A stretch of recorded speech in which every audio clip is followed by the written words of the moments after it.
মসজিদে নববীর ভিতর থেকে বের হয়ে আসলেন। বের হওয়ার পরে সাহাবীদেরকে বললেন, আসো গো সাহাবী, তোমরা আমার লগে, আমার সঙ্গে চলো। আবু হুরায়রা থেকে হাদিসের রাওয়ায়েত, আবু হুরায়রা বলেন, আমরা সবাই রওনা হইলাম। নবী আমাদেরকে নিয়ে ইহুদের দুর্গে চলে গেল। কোথায়? ইহুদিদের দুর্গের মধ্যে চলে গেল। আল্লাহর হাবিব ইহুদিদের দুর্গে যাইয়া ডাকতে বলেন, এই ইহুদিরা, তোদের সভা পালন, পৃথিবীর মধ্যে শ্রেষ্ঠ নিকৃষ্ট জাতি হইল ইহুদি জাতি। ইহুদিরা পৃথিবীর মধ্যে এমন কোন কাজ নাই ইহুদিরা যা করে না। এই ইহুদিরা মুসলমানদেরকে ওখানেই মারে, সেইখানে পায় সেইখানেই মারে, মুসলমানদেরকে মারতে মারতে শেষ করে দিল। ফিলিস্তিনের মুসলমানদেরকে এত মারা মারলো, আজকের খবরে পাইলা বলা স্বীকার করছে, ইসরায়েল স্বীকার করছে ফিলিস্তিনের মুসলমান বেশি মারি নাই, মাত্র 70,000। 70,000 মারছে। কত লাখ যে মারছে হারামজাদা, কত বড় খারাপ। স্বীকার করছে কত? 70,000। কত লাখ যে মারছে আল্লাহই ভালো জানে। এই মুসলমান জাতি, তোমরা ইহুদিরা যখন ফিলিস্তিনের বনারের মধ্যে আইসা এতিমের মতো দাঁড়াইছিলাম, পরনে কাপড় ছিল না, সিরা বিরা কাপড় ছিল, মুখে কোনো অন্ন ছিল না, পেটে কোনো খাবার ছিল না, শুকাইয়া কাঠের মতো হয়ে গিয়েছিলাম, ভিক্ষুকের মতো মুসলমান ফিলিস্তিন মুসলমান জাতির সামনে এসে দাঁড়াইলাম। মুসলমান আল্লাহরে ভয় পাই, তুমি কোন জাতের মানুষ সেইটা চিন্তা করে নেই, একমাত্র চিন্তা করেছে এই মানুষগুলি আল্লাহর সৃষ্টি, আল্লাহ তো সৃষ্টি করেছে এই জাতিকে, এই মানুষগুলি এত কষ্ট করতেছে, আয় রে ভাই, আয় আয় আমাদের দেশে থাক, বসবাস কর। আরামের জন্য সুযোগ করে দিল। এই ইহুদি বাচ্চারা আরাম পাইতে পাইতে আস্তে আস্তে গোটা ইসরায়েলের মধ্যে তারা কি করলো? গোটা ইসরায়েলের মধ্যে তারা ইহুদির বাচ্চারা আস্তে আস্তে গোটা ইহুদি, ওই ইহুদি জাতিরা গোটা ইসরায়েলটারে দখল করলো। এখন ফিলিস্তিনকে দখল করতে চাই, মুসলমানদের একটা পাত্তা দেয় না, মুসলমানগুলিকে তাড়াইয়া দিতেছে আস্তে আস্তে। মুসলমান তার নিজস্ব জন্মভূমি ছেড়ে অন্যত্র যেতে চায় না বলে তাদের উপরে বম্বিং করে মুসলমান জাতিগুলির মাইরা সাফ করে দিতে আসে। এইটা প্রতিদান। আমি তোর এক সময় উপকার করছি, এই দেশে তোদের জায়গা দিলাম, আজকে আমরা মুসলমান, তোরা আমাদেরকে মারতেছিস আর আমাদের পথ যাইতে। এবং রাসূলের জামানায় উহুদের ময়দানে নবীজি সাহাবীদেরকে নিয়ে যাচ্ছেন, নবীজি আগে আগে যাইতে যাইতে অনেক দূর। আব্দুল্লাহ বিন উবাই ইহুদির বাচ্চা, এই আব্দুল্লাহ বিন উবাই মুনাফিকের নেতা, বড় সর্দার, পিছন থেকে 300 লোক লইয়া ভেঙে গেছে। মুনাফিক সর্দার এই আব্দুল্লাহ বিন উবাই, এই জাতি এত নিকৃষ্ট জাতি, মদিনার তথ্য পাঠ্যগুলো তারা বিভিন্ন জায়গায় ছড়াই দিত, গোপন কথাগুলি। নবীজি এটা জানতে পেরে তাদেরকে আল্লাহর হুকুমে এই ইহুদি জাতিদেরকে মদিনার থেকে বাইর করে দিলেন। তার আগের ঘটনা আল্লাহর হাবিব তাদেরকে সুযোগ দিলেন। ওই যে মসজিদে নববী থেকে বেরিয়েছে, হাদিসের কথা এখান থেকে আবার শুরু করলাম। নাম দিয়ে বলেন ইহুদিরা, তোমরা শোনো, এই মুহূর্তে কলিমা পড়লাম, ইলাহা ইল্লাল্লাহু মুহাম্মাদুর রাসূলুল্লাহ সাল্লাল্লাহু আলাইহি সাল্লাম। তোমরা কলিমা পড়ো। এখন ইহুদিরা জবাব দিচ্ছে, আবু কাসেম, কাসেমের পিতা, তুমি যে দাওয়াতটা দিলা, আল্লাহ তোমাকে মেসেজ দেওয়ার জন্য দুনিয়ায় পাঠাইছে, দাওয়াত দিলা, আমরা শুনছি, দাওয়াত দিছো, ভালো কথা। এখন তারা দাওয়াত কবুল করবো কি করবো না সেটা তাদের ব্যক্তিগত ব্যাপার, সেটা এইরকম বুঝাইতে চায়। আল্লাহর হাবিব দ্বিতীয়বার বললেন, এই ইহুদিরা, তোমরা কলিমা পড়ো আর এই দেশের মধ্যে মধ্যে শান্তিতে থাকো। তুমি জানো না আল্লাহ এই জমিনের মালিক আল্লাহ আর তার রাসূল। এই যে বুখারী হাদিস, এই যে বাবা, এবং হাদিসের মিলে দেখেন এই হাদিস, এই যে দেখেন ৭৩৪৮ নম্বর হাদিস, ঠিক আছে? আছে আমার কাছে গোটাটাই আছে, বুখারী শুক্রাট আছে। এইবার লাগিয়া বলেন ইহুদির বাচ্চা কত বড় খারাপ। মদিনাকে তারা দখল করে খাবে, এই পরিকল্পনা আরো আগের থেকে, কিন্তু এখন কিছু বাস্তবায়িত হচ্ছে। যেমন ফিলিস্তিনকে তারা মুসলমান মুক্ত করতে চায়, মাইয়া সাফ করে ফেলায়, জামিনা যখন সব মাইয়া ফেলাবো তবু এই দেশে তোদের জায়গা নাই, আমরা তো তখন দেখাবো। ইহুদিদের চিন্তা কত জঘন্য খারাপ। পৃথিবীতে এমন কোন কাজ নাই ইহুদির বাচ্চা, কুত্তার বাচ্চারা না করছে। কুত্তা কুকুরের মধ্যে যেই স্বভাব, পশুর মধ্যে যেই স্বভাব, ইহুদিদের মধ্যে সেই স্বভাব, নিকৃষ্ট স্বভাব ইহুদির বাচ্চাদের। জানেন জানেন তো এত জঘন্য খারাপ। আল্লাহর অভিশপ্ত জাতি ইহুদি জাতি। আল্লাহর হাবিব বলেন ৩ নম্বর বলা শান্তিতে থাকো, কলেমা পড়ো, আর এই জমিনের মালিক আল্লাহ আর তার রাসূল। কলেমা পড়ো, অন্যথায় যদি কলেমা না পড়ো তাহলে এক কাজ করো, তোমাদের যা কিছু আছে সব বিক্রি করে এই দেশ থেকে বের হয়ে যাও। বের করে দিলে। এইবার বলেন হাদিস দিয়ে কি বুঝলেন? জমিনের মালিক এখন কারে দেবে? কথা কয় না, কথা কয় না। জমিনের মালিক কে? রাসূল। এই কথা কয় না, এখন মুখ বন্ধ হয়ে গেছে, কথা কয় না। আল্লাহ সৃষ্টি করছে এই জমিন, মালিক বানাইছে রাসূল কে। কে মালিক? কে? রাসূল। আমার রাসূল, এই জমিনের মালিক আমার রাসূল। কে কতটুক পাবে, মা কতটুক পাবে, মেয়ে কতটুক পাবে, ছেলে কতটুক পাবে, আল্লাহ কোরআনে বিস্তারিত বলে দিয়েছে। সব কথাগুলি রাসূল উম্মতের কাছে খুলে খুলে বলে দিয়েছে। আল্লাহু আকবার। আল্লাহর নবী সব করে বুখারীর মধ্যে, বুখারীর হাদিসের মধ্যে সব বিস্তারিত বলে দিয়েছে। কতটুক মায় পাইবো, বাপে ছেলে পাবে, মেয়ে পাবে, কে কতটুক পাবে, সব বর্ণনা ডিসক্রিপশন সবটুকুই বুখারীর মধ্যে আল্লাহ ঢুকাই, রাসূল ঢুকাই দিয়েছে, বলে দিয়েছে। এই জমিনে আইন কার? আল্লাহ। কথা কয় না। এরপরে কার? আল্লাহ, আল্লাহ রাসূলের আইন চলবে। কথা বলেন না কেন? জমিন আল্লাহ, জমিন রাসূলের। রাসূল আপনি কি ভাবছেন? কি ভাবছেন বলেন? এইবার বলেন হাউজে কাউসার, আমার নবী গোটা হাউজে কাউসারটা দিয়া কি করবেন? মালিক বানাইলো আল্লাহ। হাসরের ময়দান যখন কায়েম হয়ে যাবে, অনেক মানুষগুলি জমিনটা তামা হয়ে যাবে, মানুষগুলি পাগল হয়ে যাবে। সূর্যটা মাথার উপরে আইসা এমন ভাবে থাকবে, মাত্র 1 থেকে 1.5 হাত উপরে সূর্য থাকবে। আর যখন বর্ষাবাত আপনারা রান্না করেন, শেষের দিকে যেরকম ভাত উতলাইয়া উতলাইয়া ভাতের মারগুলি যখন পাতিলার চতুর্পাশে ছড়িয়ে পড়তে থাকে গড়াইয়া গড়াইয়া, মুসলমানদের এই হাসরের ময়দানে এই তামাম জমিনটা তামা হয়ে যাবে।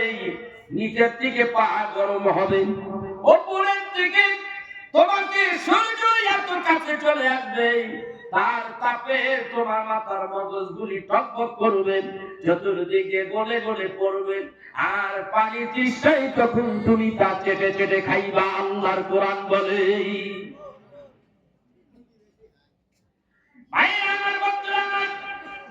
ওই সময় আল্লাহর নবী বললেন, হে আমার হাসরবাসীরা, আসো আসো, তোমরা একটু হাউজে কাউসারের পানি পান করো। আল্লাহর হাবিব ঘোষণা দিয়ে দেবে, এমনকি মানুষেরা দলে দলে যাবে, দলে দলে যাবে, দলে দলে যাবে। আল্লাহর হাবিব তাদেরকে একটু একটু করে হাউজে কাউসারের পানি পান করাইয়া দেবে। দলে দলে যাবে। হাদিস শরীফের মধ্যে আছে, এক দল যাবে ওই দল পানি খাওয়ার জন্যই আল্লাহর হাবিবের আমন্ত্রণে আল্লাহর হাবিবের ওই হাউজে কাউসারের কিনারে যেতে থাকবে। আল্লাহ রাব্বুল আলামিন উপর থেকে আসমান থেকে আল্লাহর হাবিব আর যেই দল যাচ্ছে পানি পান করার জন্য তাদের সামনে একটা পর্দা ঝুলাইয়া দেবে, আর তারা সামনের দিকে আগাতে পারবে না। এমন সময় আল্লাহ রাব্বুল আলামিনের হাবিব বলবেন, আল্লাহ রে, এই মানুষগুলি কেন পানি পান করতে আসতে পারে না? আল্লাহ একটা বলবেন, এই মানুষগুলি দুনিয়ার মধ্যে যত রকমের ফাসাদ সৃষ্টি করেছে, ইবাদতের মধ্যে যত রকমের ভাইরাস ঢুকাইছে, শান্ত মানুষগুলি কোরআন হাদিসের কথায় একভাবে তারা যখন আমল করা শুরু করেছে, তার মধ্যে বিষাক্ত পয়জন ঢুকাইয়া জাতির ভিতরে একেবারে ফাটল সৃষ্টি করেছে। এই মানুষগুলিকে হাউজে কাউসারের পানি আমি আল্লাহ এই মানুষগুলির কপালে রাখি নেই। হাদিস শরীফের মধ্যে আছে, আল্লাহ রাব্বুল আলামিনের হাবিবের হাতে দুই এক ফোঁটা পানি যদি তার বুকের মধ্যে যদি ঢুকাইয়া দেওয়া হয়, হাউজে কাউসারের পানি যদি সে পান করে ফেলায়, আল্লাহর জান্নাত ওই মানুষটার জন্য তখনই ওয়াজিব হয়ে যাবে। শুধু তাই নাই, হাউজে কাউসার যে পান করবে আল্লাহর জান্নাতের মধ্যে যাবে, আর জীবনে কোনোদিন তার পানির পিপাসা লাগবে না। এই হলো হাউজে কাউসার। এত বড় দামি একটা জিনিস যে জান্নাতবাসী হবে, সে মানুষ এই হাউজে কাউসারের পানি তার কপালে ঢুকবে।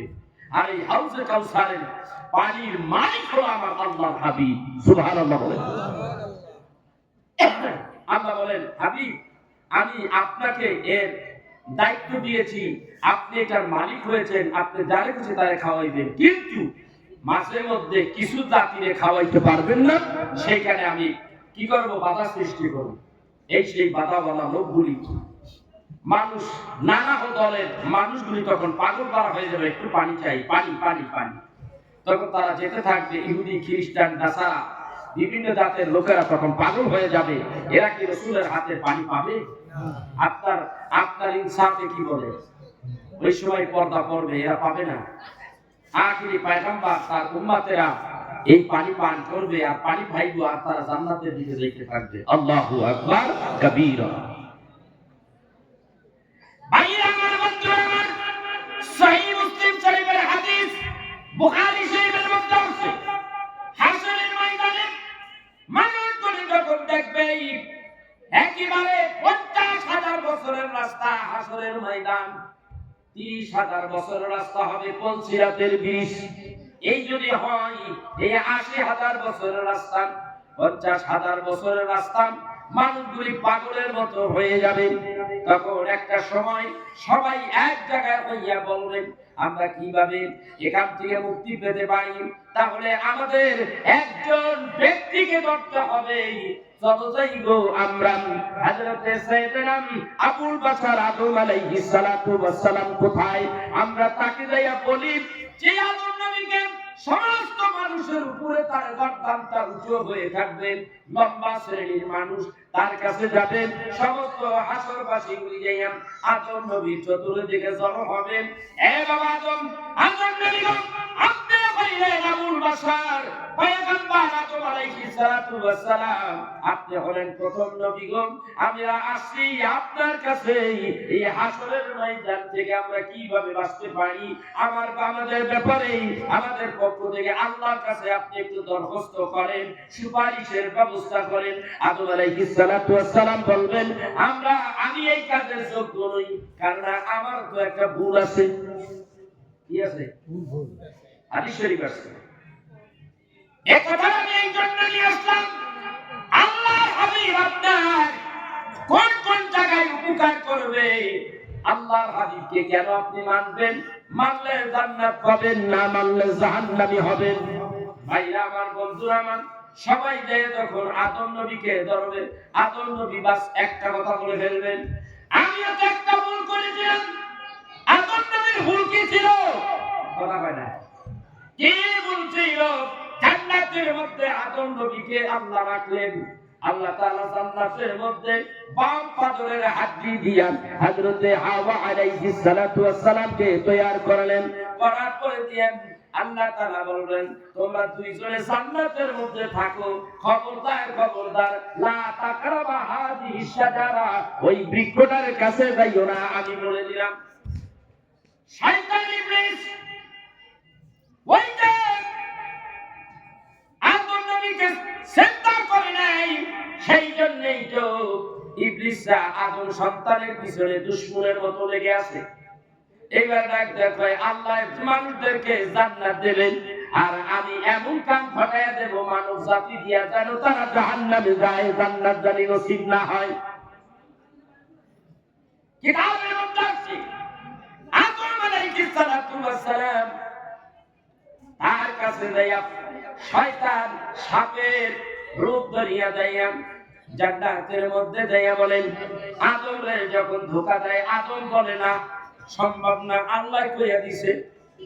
আদম নবীর কাছে যখন প্রেস পায় না, হযরতে হাওয়া আলাইহিস সালাতু ওয়াস সালাম মহিলা মানুষ তাড়াতাড়ি পটান যায়, ঠিক না? মহিলাদের তাড়াতাড়ি পটান যায়, ঠিক না? তুমি জানো না আল্লাহ কি জন্য কইছে? বলে খাও, ওই জায়গার ওই বৃক্ষের ফল খাও। মা হাওয়া আলাইহিস সালাম কয় না, খাও না, আল্লাহ নিষেধ করছে।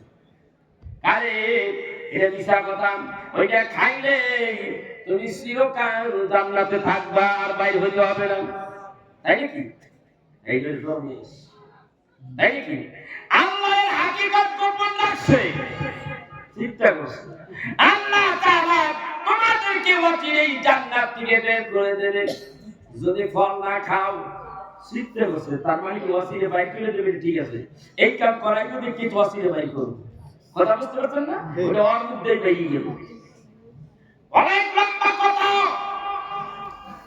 হযরতে হাওয়া আলাইহিস সালাতু ওয়াস সালামকে যখন এইভাবে বললেন, শয়তানরা যখন বলল, হাওয়া আলাইহিস সালাতু ওয়াস সালাম ওখান থেকে ফল পারলেন, নিজে খাইলেন, আদম নবীকে খাওয়াইলেন। আদম নবী যখন খাইলেন, কোন বর্ণনায় আছে আদম নবীর এই গলার কাছাকাছি যখন চলে গেছে, আদম নবী বলে, কি খাওয়াইলা? বলে, ওই বৃক্ষের গাছ ফল খাওয়াইলাম। আদম নবী গলার ভিতর দিয়া নামার আগে এই জায়গায় কি দিয়া দছে, এই যে ঠিক দছে, এই যে ফল কোন দেন খুলে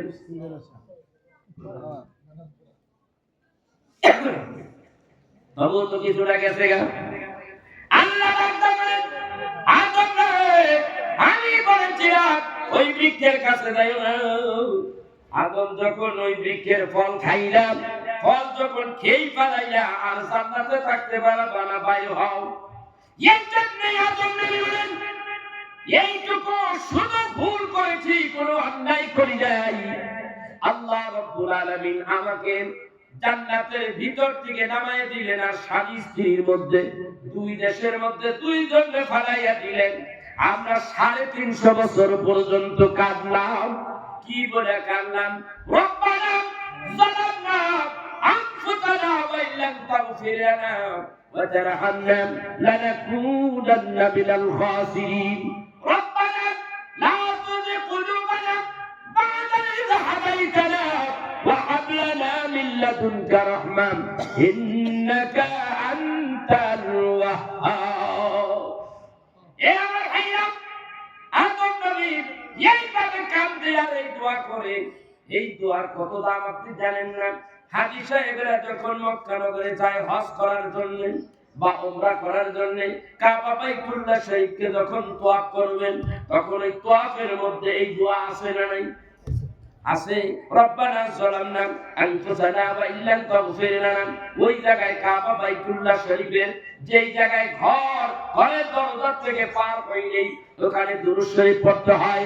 যখনই আপনি যখন ইব্রাহিম নবী ওই যে এই মাকামে ইব্রাহিম পার হইলেন, ওই সময় দুরূদ শরীফ পড়বেন।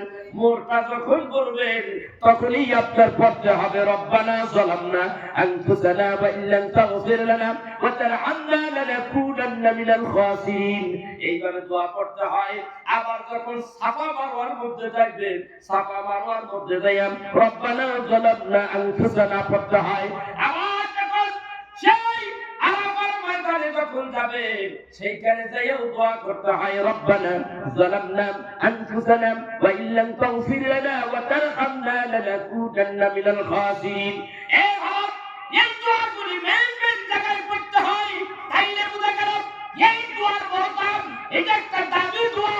এই দোয়ার উপরে দোয়া হয় না।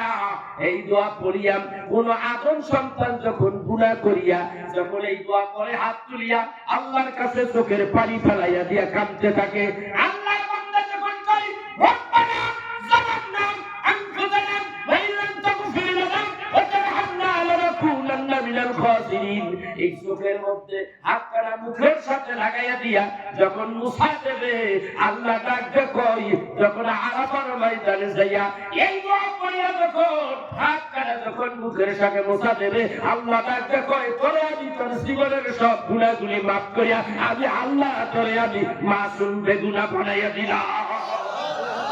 হাদিস শরীফের মধ্যে আছে শয়তান তখন ওখানে দাঁড়াইয়া আমরা কোথায় এই লোক কামরা খায়, হাই হাই রে ওর পিছনে কতদিন ধরে লেগে গেছি কামটা করবো, আর আল্লাহ এর একটা বাইকারি ধরে মাফ করে দিয়েছে। সুবহানাল্লাহ সুবহানাল্লাহ। আর কি ওয়াজ করবো, এর সাথে ভালো দামি ওয়াজ আমার কাছে এখন নাই। আল্লাহ কিছু বলার আছে?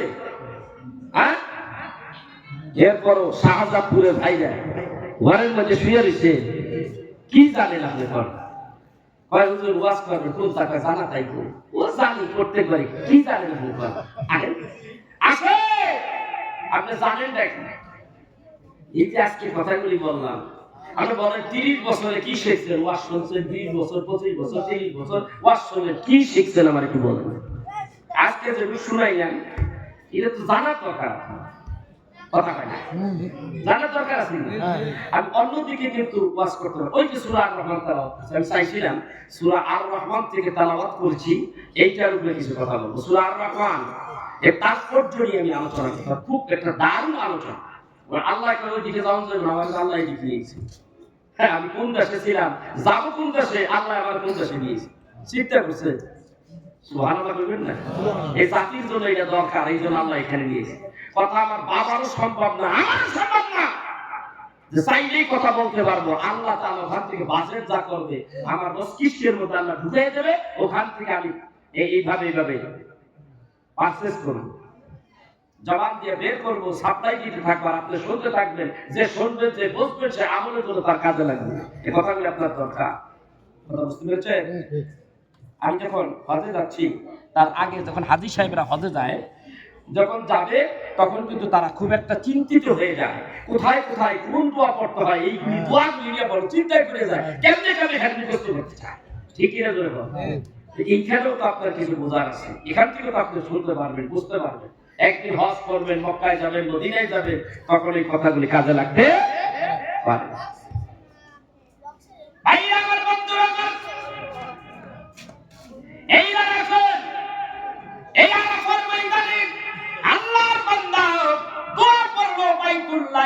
দোয়া করার সময় দোয়া করলো রব্বানা যালামনা, আবার কইতেছি রিপিট করলাম আবার আরেকটু সুন্দর করে। এই কাবা বাইতুল্লাহ 7 তওয়াফ দিতে হয়, 7টা চক্কর দিতে হয়, 7 চক্করের মধ্যে রব্বানা যালামনা বলতে হয়। এরপরে যখন সাফা ওয়াস সাফা ওয়াল মারওয়াতা মিন শাইরিল্লাহ, আপনি যখন সাফা মারওয়া সাই করবেন তখনও কিন্তু ওখানে 7টা চক্কর দিতে হবে। ওখানে যাই দোয়া পড়তে হয়। আল্লাহ কয় দোয়া শুনলাম, কাবা ঘরে বললি দোয়া শুনলাম, সাফা মারওয়ায় শুনলি দোয়া শুনলাম, যখন আরাফার ময়দানে কদম দিয়া তখন বলে রব্বানা যালামনা আনফুসানা ওয়া ইল্লাম তাগফির লানা ওয়া তারহামনা লানাকুনান্না মিনাল খাসিরিন। সবাই বলেন রব্বানা যালামনা আনফুসানা ওয়া ইল্লাম তাগফির লানা ওয়া তারহামনা লানাকুনান্না মিনাল খাসিরিন।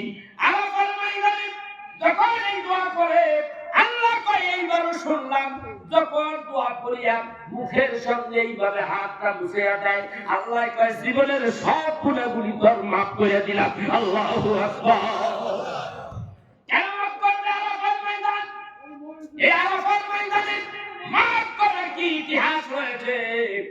আরাফার ময়দানে হযরতে বাবা আদম আলাইহিস সালাতু ওয়াস সালাম যখন ডাক দিয়া বলতে লাগলো, আল্লাহ রে আমি 350 বছর কেটেছি, এইবার আমি আকাশের দিকে মুখটা উঠাইলাম, উঠাইয়া দেখি আকাশের গায়ে কি লেখা রয়েছে এটা আমার নজরে এসেছে।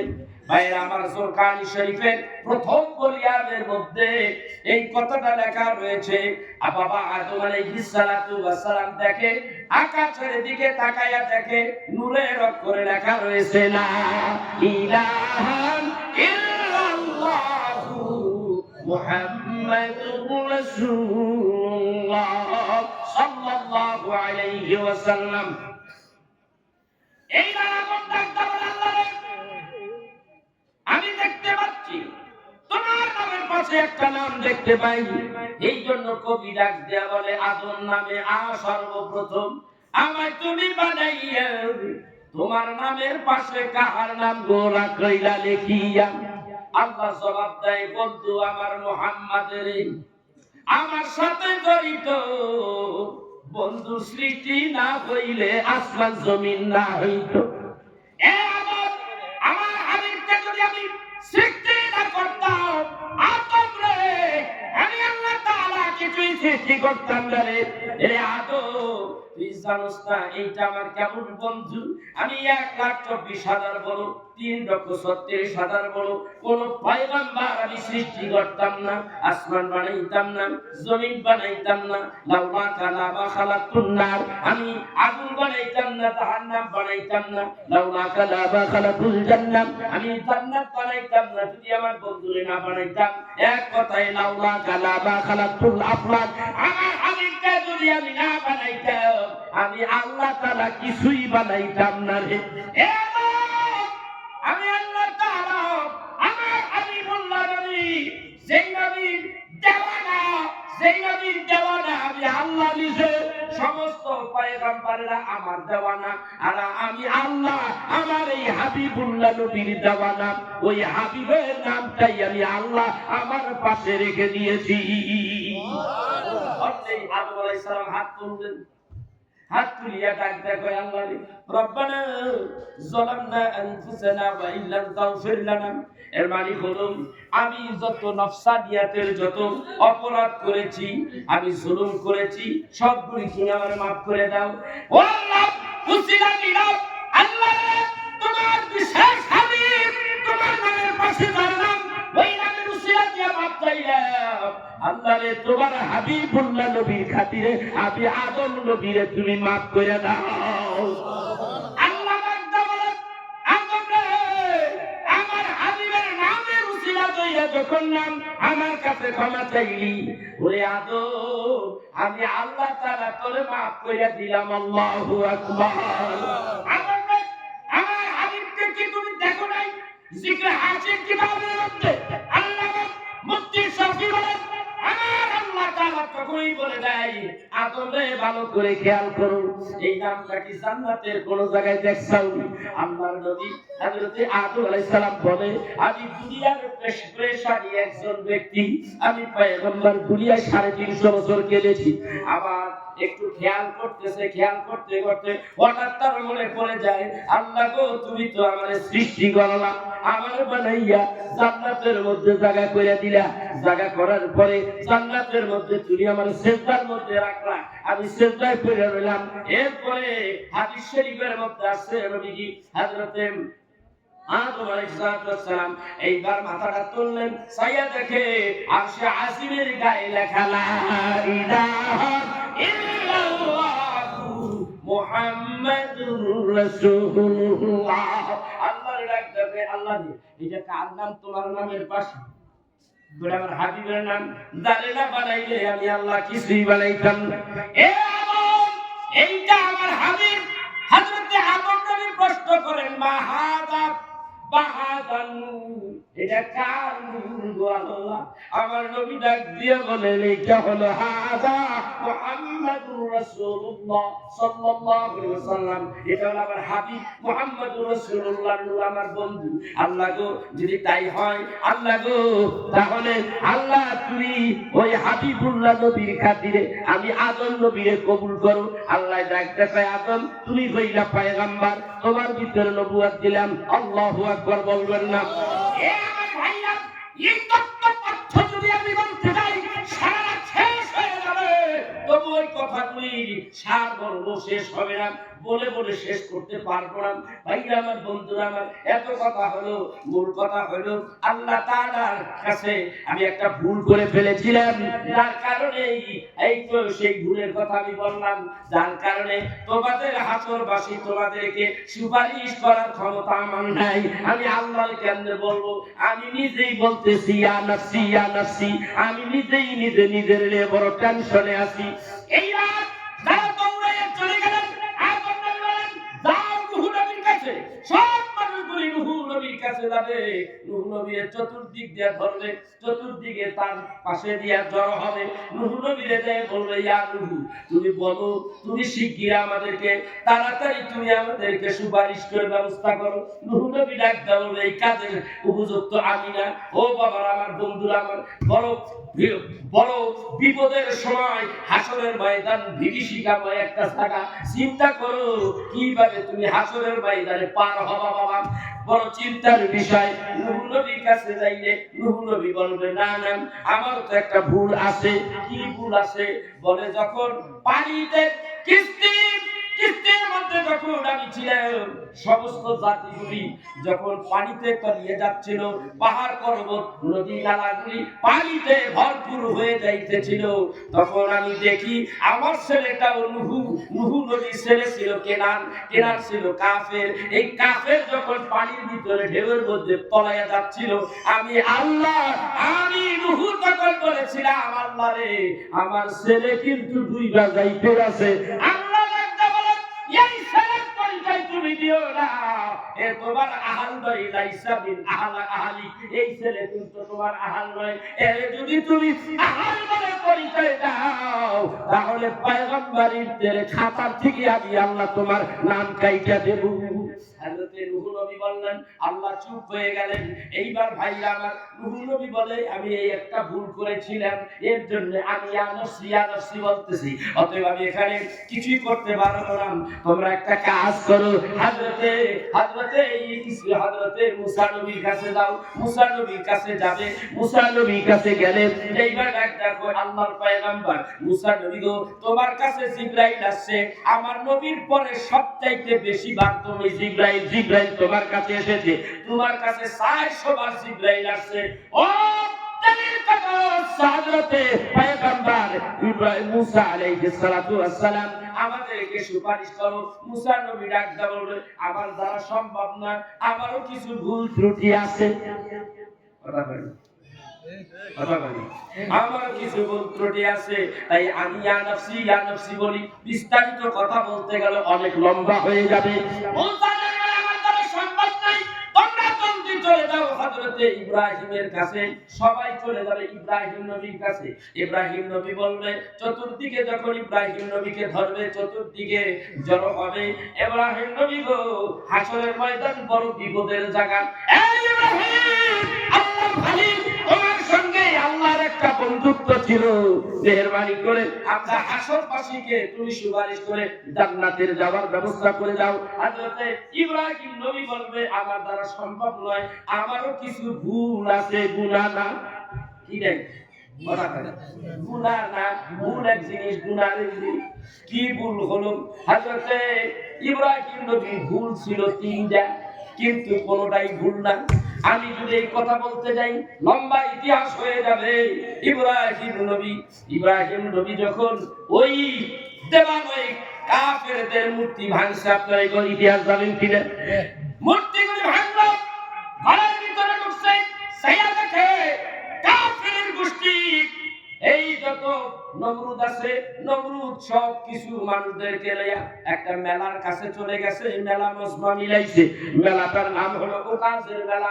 ওই মেলার মধ্যে এমন কোন কাজ নাই যা না হতো। ওইখানে সবাই দাওয়াত দিতে লাগলো আর বলবার আগামীকাল ওই মেলায় জানি সবাই যায়। এবার সকাল থেকে শুরু হলো, পরের দিন সকালেও যাওয়ার দাওয়াত দিল। এই দাওয়াত দিতে যাইয়া ইব্রাহিম নবীর কাছে আসলো। ইব্রাহিম, তোমাকেই বলে দিয়েছে আমাদের খোদা বলে দিয়েছে ও কাজের মেলায় অ্যাটেন্ড করার জন্য বলে দিয়েছে। হযরতে ইব্রাহিম আলাইহিস সালাতু ওয়াস সালাম তিনি তো মূর্তি পূজা পছন্দ করতেন না। সেই দুঃখ মানব জাতিগুলি কেমন কইরা মূর্তি পূজা করে ইব্রাহিম নবীর কাছে ভালো লাগে না। ছোটবেলায় তিনি এই মূর্তির বিরোধিতা করত। আমার ভাইরা, আমার বন্ধুরা, অনেক লম্বা ইতিহাস। হযরতে ইব্রাহিম নবীরে ডাক দিয়ে কয়, তোমারে যাইতে কইছে নমরুদ, কইছে তোমারে যথা সময় হাজির হইতে, তুমি এখন আমাদের সাথে চলো। ইব্রাহিম নবী তখন বলেন, ক্বালা ইন্নী সাকিম, আমি অসুস্থ। আমি কি সাকিব শব্দের অর্থ অসুস্থ, আমি অসুস্থ। তিনি তা বললেন, আল্লাহ তাআলা সুফার মধ্যে তুলে ধরলেন, অথবা আশওয়ারার মধ্যে এই কথাগুলো এইভাবে তুলে ধরলেন, এবং সূরা আম্বিয়ার মধ্যে কথা তুলে ধরলেন। হযরত ইব্রাহিম বলেন, আমি এইটা একটা টেকনিক করেছি, অন্য জায়গায় আছে ইব্রাহিম নবী কিন্তু সুস্থ নবী, কিন্তু কথাটা একটা বইয়া ফেলাইছে। কিন্তু আসলে এটা মিথ্যা নয়। কারণ মিথ্যা নয়, আমার জাতি গোষ্ঠীগুলি এইভাবে মূর্তি পূজা করে করে তাদের জীবনটা শেষ। এই টেনশনে আমি একেবারে অস্থির, আমি একেবারে পাগল পাড়ার মতো, আমি একেবারে এই জাতিকে নিয়ে বড় চিন্তিত। তাই আমি অসুস্থ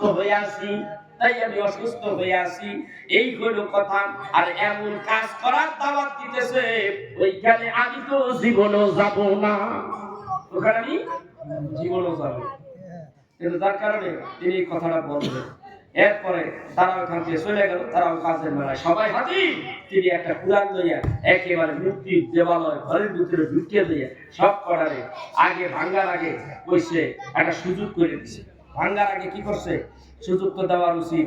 সব মূর্তির সামনে বড় বড় খোদা, সেকেন্ড খোদা, থার্ড খোদা, বড় খোদা আছে না, এগুলির সামনে আপনার বড় বড় রসগোল্লা, তারপরে আমেরটি, যে বাড়িতে যত রকমের ঘি আছে আর কি, এইগুলি দিয়ে রাখছে। এখানে কয়টাছে কি ঘটনা কি, ওরা তো খাচ্ছে না, মাছি তো ভ্যান ভ্যান করতেছে। তো মুসা হযরতে ইব্রাহিম নবী বলে, আলা আলা তাকুলুনা, খা খাতে গে খা, খায় না। কিরে খায় না? কুরআন তো একটা আছে কান্দে খাতে গে, তো আলা আলা তাকুলুনা, খা, খায় না, কথাও কয় না। হ্যাঁ, আপনার কাছে কি করে? আচ্ছা, যখন বারবার রিকোয়েস্ট করবে তখন কিন্তু মুখ খারাপ হয়ে যাবে। ঠিক আছে, ইব্রাহিম নবী বলছে দেখতে গেছে, আপনি হলে বেকাশ খানা খা, কথা কাটে ওই বেকাশ খানা খা, দেখতে গেছে ডাক দিয়া বলে, খামিয়া কখন কমে যাম আর জানি না, এইবার কয় সুযোগ পাইছি, এইবার কুরআন দিয়া পিটাইতেছে, ঘাড়া দিয়া পিটাই। ইমাম সাহেব তো বড়রা সামনে একেবারে মাঝখানে, দেখা পিটাইতে পিটাইতে পিটাইতে বড়রা তুইয়া তারপরে হ্যাঁ সব করে বাম দিকে বলছে, সব পাইয়া সাফ করে আলাইছে। আল্লাহ কোরআনে বলে, ইব্রাহিম যা করলো ফাজআলাহুম জুজাজা, সব পাউডার বানাইছে, চুরমার কইরা ফেলাইছে। এবার ইব্রাহিম আলাইহিস সালাম সব করারে ভাঙলাম, বড়টারে ভাঙলাম না। কারণ কি? এইবার কুরআনটা বড়টার কাঁধের উপরে তুইয়া কয় যত দোষ আছে সব আমি গেলাম, এই ভাঙছে বেড়া বড়টা আছে সামনে গেছে। এইবার সন্ধ্যার দিকে সবাই আইতে লাগলো। যার যার বাড়ি যাওয়ার আগে দেবালয়ের ভিতরে ঢুকবো, তাদের বড় কথা, সেকেন্ড কথা, থার্ড কথাদেরকে কি করবো? একটা প্রণাম দিয়ে যাই যাবার আগে।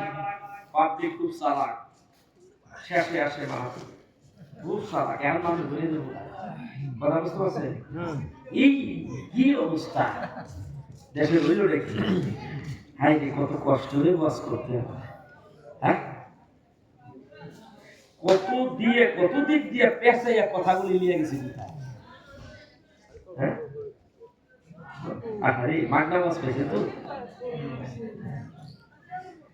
আল্লাহ গো ৭০,০০০ ৮০,০০০ ১ লাখ দিয়ে যদি আনতেন আবার হেলিকপ্টার আনতেন তাইলে বুঝতেন যে ওয়াজের কদর নাকি ওয়াজ করে ওগুলা ওয়াজ এটা ওয়াজ না কথা কয় এগুলো কি ওয়াজ না এগুলো কি ওয়াজ না ওয়াজ কথা কয় কিচ্ছু তুইরা কিচ্ছা কইয়া ১ লাখ টাকা নিয়ে যায় ঠিক আমি যে এত মেহনত করতে আছি এই মেহনতের দুনিয়ার মানুষের কাছে এই মেহনতের কিছু আমি চাই না এই মেহনতের হাতে আমার আল্লাহ আমাকে দিচ্ছে দিবে ইনশাআল্লাহ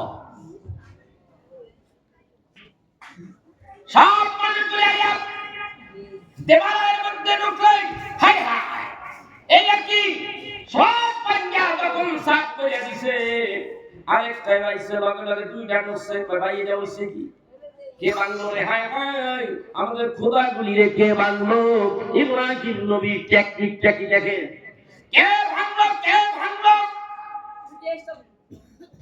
এই আরেকটা ক্যামেরা নাকি বড় বাচ্চা দেখো তো কি দাও হইছে বড় না কান্দে উপরে পুরা কিন্তু আছে আমরা এই দিক দিয়ে মেলায় গেছি এই দিক দিয়ে ওরা কাজ্জা ঝগড়া করছে সব গুলি যাইয়া বড়টার অ্যাটাক করছে বড় কোথায় কুড়াল দিয়ে পিটাইয়া সব গুলি সুরমার করে দিয়েছে বুঝছ কিছু ভাই বল বুঝছি ভাই তুমি তো বেশি বলো কথাটা বুঝাই দিছো বুঝতে পারছি ঘটনাটা রেডি দিছো ও সাইড এ কুড়ালটা হারে গেছে এইভাবে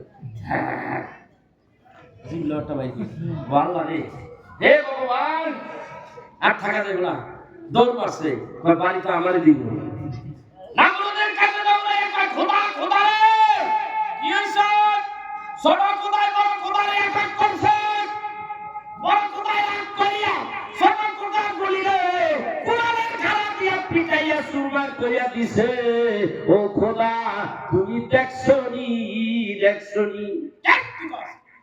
বিশ্বাস হয় না আমাদের ধাওয়া মারছে দৌড় মারছি আর কয় দৌড়ে আইতাছি নমরুদের ধরনের লিগে আমার দৌড় কাজ কি সব এত জানে কিন্তু মানি ও কি করবে সব মারছি কাকে কইছে কাটা ইসুকে দিকেছি কল লাগে বড়টা দাঁড়াই রয়েছে একেবারে সুস্থ ছোটটি সব শেষ একের মালিক মধ্যে একটা গুঁড়ো হয়ে গেছে বাচ্চা আদা খুব জুতা যা সব গুঁড়ো গেছে তাই লসে তাই গ্যাসে বড় হাসাই দেয় ভাবদারি তাই কিন্তু মানুষে করছে এত করে এরে না এত করতে সরতে পারে না কে করে ওই মনে কয় এখন কিন্তু ভয় নাই সামনে কিন্তু কইব বলবে সামনে সেই এই জন্যই ব্যবস্থাটা করছে দেখেন টেকনিকটা কি ইব্রাহিম নবী পয়গম্বর ইব্রাহিম এই কাজ কে করছে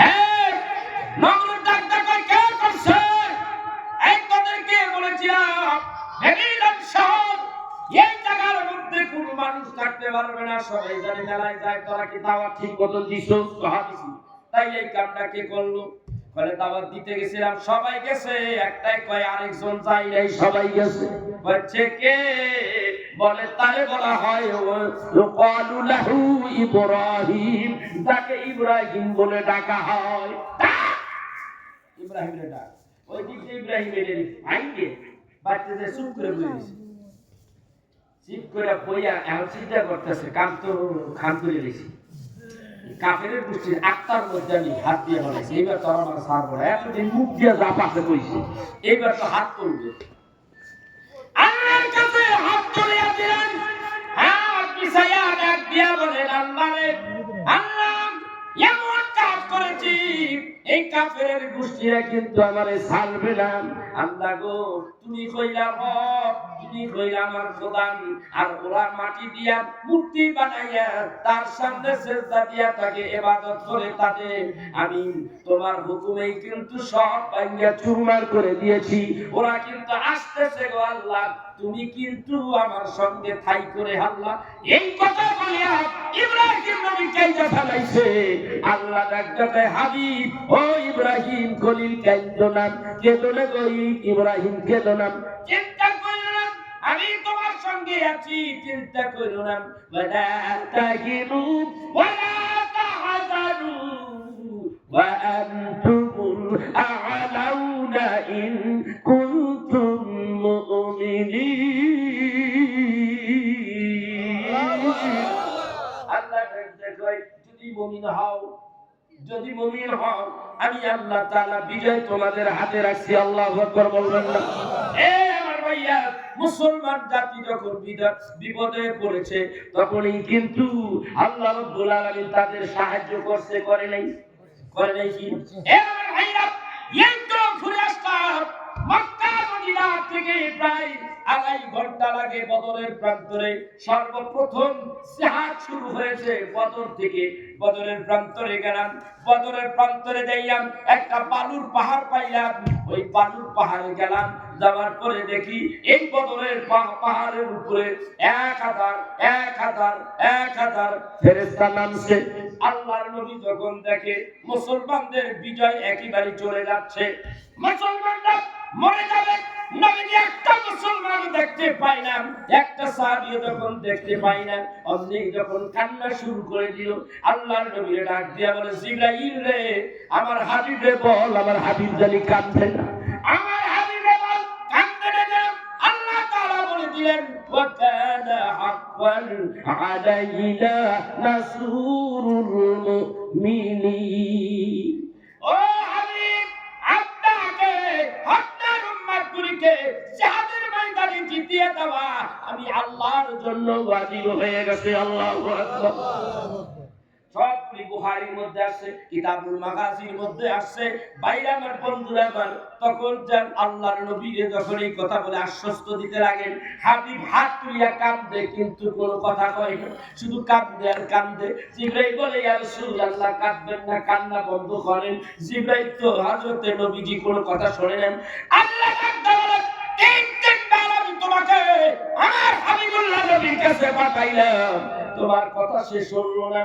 যে আমার হাবিব আজকে উম্মতের দেওয়ানা হয়ে গেছে, আমার হাবিব রে দয়া বলো একটু আকাশের দিকে তাকাইতে। আল্লাহু আকবার। কোথায় কয়?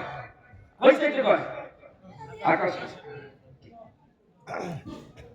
বড় কইছে,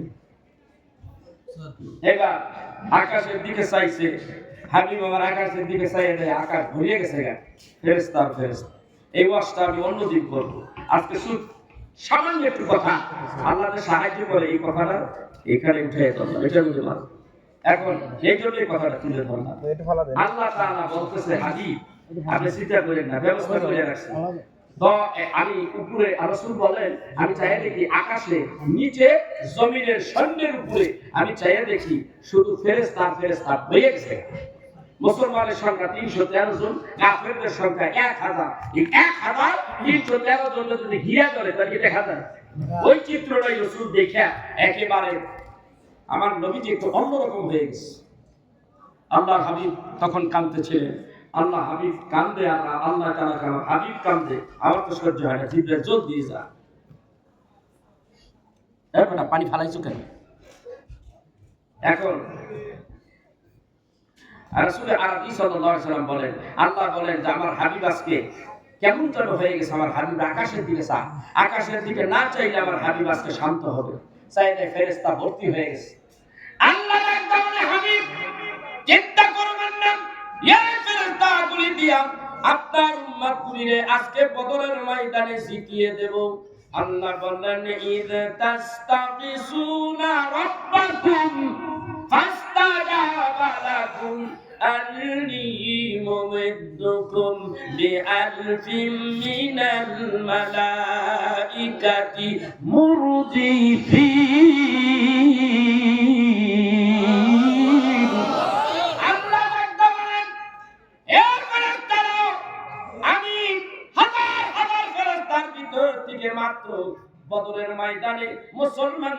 পক্ষে লড়াই করবি, 1000 সৈন্য নির্বাচন করলাম, তারা জমিনে যান। জমিনে নামতেছে, হাদিস শরীফের মধ্যে আসছে, বুখারীর হাদিসে আসছে, একটা একটা করে নামে। মুরদিফিন শব্দের অর্থ হলো বাই সিরিয়াল, একটার পরে একটা নামে। 1000 নামছে, সেই বালুর পাহাড়ের উপরে নামছে। আমি ওই পাহাড়ের উপরে বসে বসে আল্লাহর কাছে গেছি। ওই পাহাড়ের মধ্যে সাদা কাপড়গুলি লইয়া গড়াগড়ি করেছি। আমি জানি না গো কোন ফেরেশতা যেন কোন বালুগুলি পালাইছে, কোন জায়গায় যেন আমার দয়াল নবীর কদম লেগেছে। ওই জায়গায় দাঁড়িয়ে কেঁদেছে নবী আমার, কোন বালুর রাশির মধ্যে কণার মধ্যে আমার নবীর কদম লেগেছে। এই জন্য আমি গড়াগড়ি করেছি। আমার আসার সময় আমি কিছু বালু বোতল ভরিয়ে নিয়ে আসছি। তবে আমি বলতে চাই, আল্লাহ রাব্বুল আলামিন মুসলমান যদি যাওয়ার মতো চাইতে পারে, আল্লাহ সাহায্য করে কি করে না? আল্লাহ বলেন আমি এইভাবে সাহায্য করেছি। এই জন্য ভাইরা আমার, এই জিহাদের ময়দানে 14 জন সাহাবী শহীদ হয়ে গেছে। সৌদি সরকার ওইখানে 14 জন সাহাবীর নাম নাইরা আরবিতে জের জবর সারা, আরবিতে 14 জন সাহাবীর নাম উঠে ধরছে, বড় আকারে আমার মোবাইলের ভিতরে আছে। এরপরে আল্লাহ তাআলা বড় আশ্চর্য কথা, আমি একেবারে হয়ে গেছি, একেবারে আচমকা ব্যাপার। 14 জন সাহাবীর নামগুলি ওখানে লেখছে, কারা কারা শহীদ হয়েছে, পাশেই তাদের কবর দেওয়া হয়েছে। আমি ঘুরে ঘুরে দেখলাম, তাদের রওজাগুলি জিয়ারত করলাম। আর একটা আশ্চর্য ব্যাপার হলো, সেইটা হলো আমি চাইয়া দেখলাম ওই 14 জন সাহাবীর নাম লেখার আগে আল্লাহ রাব্বুল আলামিন একটা, ওই সৌদি সরকার আল্লাহর কালাম একটা আয়াতে কারিমা উপরে লিখে রাখছে। ওই আয়াতে কারিমাটা দেখে আমি আশ্চর্য হয়ে গেছি। ভাইরা আমার, বন্ধুরা আমার, একটু লক্ষ্য করেন আমার ভাইরা, আমার বন্ধুরা, এই যে দেখেন একটা ছবি আছে না নেই? এই পাহাড়ের উপরে আমি বসে বসে কাঁদলাম, এই পাহাড়ের উপরে বসে বসে কেঁদেছি আর কেঁদেছি। এ আমার ভাইরা, ওইখানে আল্লাহর হাবিব কেঁদেছে, আমিও কাঁদি। আর ওই চারটার মধ্যে লেখা আছে, ওই চারটার মধ্যে যে আয়াতখানা রেখে রাখছে, আল্লাহ রাব্বুল আলামিন সারা বিশ্বের মুসলমান জাতিকে চোখে আঙ্গুল দিয়ে দেখাইয়া দিয়েছে। আল্লাহ ডাক কয়, হে মুসলমান জাতি, এই আয়াত পড়বি আর আমি যে তোদেরকে সাহায্য করেছি ওই কথাটা স্মরণ করবি। এই আল্লাহ তাআলা বলেন, ওয়ালাকুম নাসারাকুমুল্লাহু বিবাদরিন ওয়া আনতুম আদিল্লাতু ফাত্তাকুল্লাহা লাআল্লাকুম তাশকুরুন। আল্লাহ তাআলা ডাক দিয়া বলেন, স্মরণ করো হে বদরের প্রান্তরের মুসলমান জাতি, সাহাবীরা স্মরণ করো, আমি আল্লাহ রাব্বুল আলামিন এই বদরের ময়দানে তোমাদেরকে হিরো বলে পেয়েছিলাম। আমি তোমাদেরকে দেখেছি তোমরা একেবারে যুদ্ধ করতে পারো না, ট্রেনিং নাই, যেহেতু এটা সর্বপ্রথম জিহাদের ময়দান। আল্লাহর হাবিব নিরুপায় হইয়া তোমাদেরকে নিয়ে ইসলামের বিজয়ের জন্য, কাফেরদের বিরুদ্ধে জিহাদ করার জন্য এইখানে এসেছে। তোমাদেরকে নিয়ে যখন তোমরা পেরে উঠতেছিলে না, তখন দেখলাম আমি আল্লাহ তাআলা আরশে আজিমের মালিক, আমি তাকাইয়া দেখলাম আমার রাসূলের সাহাবীগুলি, আমার নবীর উম্মতগুলি এতিমের মতো ভেলভেলায় চাইয়া রইছে। আমি আল্লাহ তাআলা দেরি করলাম না, হিরো বলে মানুষগুলিকে আমি বলবান বানাইলাম, এদেরকে আমি সাহায্য করলাম। তোমরা সেই সাহায্য পাইয়া তোমরা বদরের ময়দানে বিজয় হয়েছিলা, সেই কথাগুলি তোমরা স্মরণ করো। এই জন্য কোরআনে আয়াত ওখানে সেটিং করেছে, যারা চাইবি তারাই ওটা পড়বি, তারপরে স্মরণ করবি, এ মুসলমান জাতি, আমি আল্লাহ তোদেরকে বিপদের মধ্যে এইভাবে সাহায্য করি নাই, এইভাবে সাহায্য করি নাই। করে সবাই পড়তে পারে না, নাইয়ারদি তো জের জবর নাই, যারা নাইয়ারদি কিতাবাদি পড়ছে আর ওরা পড়তে পারে, এছাড়া পড়তে পারে না। আমি দেখলাম আল্লাহু আকবার, খুব সুন্দর একটা এখানে আয়াতে কারিমা, সেই আয়াতে কারিমা আমার কাফেলার মধ্যে দিয়ে বুঝাইলাম তার তাৎপর্য। তো আমি বলতেছিলাম আল্লাহ তাআলা সাহায্য করে। ইব্রাহিম নবী বলে, আমি একটা ভুল করেছিলাম, গুনাহ করি নাই, হয়তোবা ওইটা নিয়ে আমি চিন্তিত হয়েছিলাম। দুনিয়ায় আল্লাহ তাআলা আমাকে ক্ষমা করে দিয়েছে, কিন্তু আমি মনে করলাম আমি যদি আল্লাহর কাছে বলি, আল্লাহ এদেরকে তুমি ক্ষমা করে দাও, এদেরকে মাফ করে জান্নাত দিয়ে দাও, আল্লাহ যদি ওই মামলা পুরা যদি আবার যদি পুনরায় চালু করে দেয়, আমি এই ভয়ে বলতেছি কি ইয়া নাফসি ইয়া নাফসি ইয়া নাফসি। হাসরের ময়দানে আসলাম। এবার হযরতে ইব্রাহিম আলাইহিস সালাম আরেকটা ভুলের কথা আছে, আমি অত দূর যাব না, অনেক লম্বা হয়ে যাবে। ইব্রাহিম নবী বলে আমার দ্বারা সম্ভব নয়, তোমরা একটা কাজ করো, নূহ নবী হযরতে ঈসা নবীর কাছে যাও। কার কাছে যেতে হয়? ঈসা নবীর কাছে যাও।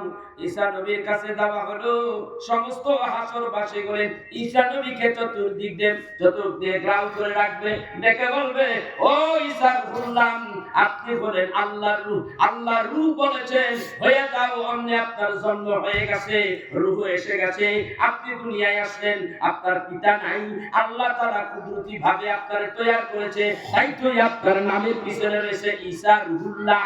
ও ঈসা রূহুল্লাহ, আমরা হাসরের ময়দানে বিপদে পড়ে গেছি, মেহেরবানি করে আপনি একটু আল্লাহরে বলেন। ঈসা নবী বলেন এইটা আমার কাজ নয়, আমার দ্বারা সম্ভব নয়, আমি তো নিজের জন্য ইয়া নফসি করতেছি।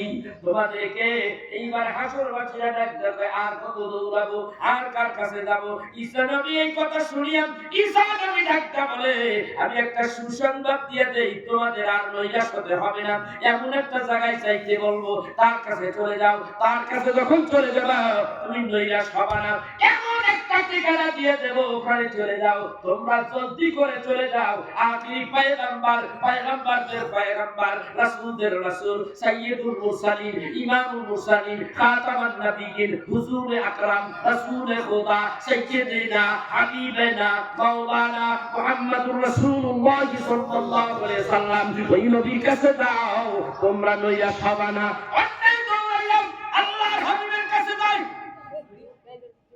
হাবিবুল্লাহ নবী তখন আরশে আজিমের ছায়ার নিচে সেজদায় বসে আছে। ডাকতে বলে ইয়া রাসূলুল্লাহ, আমরা হাসরবাসী বিপদের মধ্যে পড়ে গেছি, ওখানে কি মেহেরবানি করে ব্যবস্থা করে আমাদের জন্য আল্লাহর দরবারে সুপারিশ করেন। আল্লাহর নবী বলে এই কাজটা আমার জন্য আর কারো জন্য নয়। আল্লাহু আকবার কাবীরা। আল্লাহ আমার রাসূলের চলতে আমার দয়াল নবী দেখেন অবস্থাটা আমার রাসূল, সেই রাসূল নিয়ে তুমি বেয়াদবি করো। জাতিকে সতর্ক করার জন্য আল্লাহ যখন কথা বলার তৌফিক দিয়েছে, সত্য কথা, বর্তমান যুগ উপযোগী কথাগুলো আমরা তুলে ধরতে হবে, এটা আমার জন্য ফরজ হয়ে গেছে। এই জন্য আজকে এই কথাগুলো তুলে ধরলাম। খালি আপনি বলবেন আর আমি বলে যাবো, এটা তো হয় কথা কয় না। ভাইরা আমার, বন্ধুরা আমার, আল্লাহর হাবিব বলে আসো, এইবার আসো, আল্লাহর হাবিব সিজদায় পড়ে যাবে। আল্লাহ বলে হাবিব আপনি সিজদায় পড়লেন কারণ কি? ইয়া রাসূলুল্লাহ ইয়া হাবিবাল্লাহ, আপনি সিজদায় পড়লেন হাসরের ময়দানে। নবী ডাকতে বলে আমার উম্মতগুলি গুনাহগার, এদেরকে পার করে দাও। আল্লাহ ডাকতে বলে জান্নাত তো তোমারই দিছি। ইয়া আল্লাহ, আল্লাহ গো তারপর তোমার নজির যদি না জিগাই কথা পাই না, এমন কত কাজ আছে সব কাজ দুই দোস্ত মিল্লা করি। উদাহরণ, এমন কত কাজ আছে সব কাজে দুই দোস্ত মিল্লা করি। ভালো ভালো কাজ যত যা আছে সব দোস্ত দুইজন মিল্লা করি। বিশেষ একটা কাজ করতে গেলাম, দোস্তরে থুইয়া গেলাম, আমি একা গেলাম। যদি দোস্ত ভাবতে পারে ও দোস্ত গতকালকে তুমি আমার তুইয়া অমুক জায়গায় গেছো, আমি জানতে পারলাম, সব জায়গায় রাখলা, আর এইবার তুমি কেন তোমার সঙ্গী হিসাবে আমারে রাখলা না, কারণ কি? কেমন শোনা যায়? কথা কয় না, বিষয়টা তো ভালো না। আল্লাহ মালিক আমারে বানাইছো, জান্নাতের মালিক আমারে বানাইছো, হাউজে কাউসারের মালিক আমারে বানাইছো, জমিনের মালিক আমারে বানাইছো। ও দোস্ত আল্লাহ, তারপরও তো তোমার সঙ্গে একটু পরামর্শ করতে হয় রে আল্লাহ, কারণ তোমার সঙ্গে যদি পরামর্শ না করি তাহলে বন্ধুত্বের মর্যাদা থাকে না রে বন্ধু। আল্লাহ রে, আমার উম্মতগুলি গুনাহগার, এদেরকে তুমি মেহেরবানি করে এদেরকে তুমি জান্নাত দাও। আল্লাহ তাআলা বলবে হাবিব সুপারিশ করো, মাথা উঠাও, সুপারিশ শুরু করে দাও। নবী নিয়ে আমার লম্বা ইতিহাস, ভাইরা আমার সুপারিশ করে জান্নাতে নিতেই থাকবো। সুবহানাল্লাহ, সুবহানাল্লাহ বলবেন না? সুবহানাল্লাহ। খালি কাটাটা এখনো খেটে করতেছে, কত কষ্ট করে আজকে ওয়াজ করলাম। আল্লাহ রে কি জানি হয় আল্লাহ ইনশাআল্লাহ।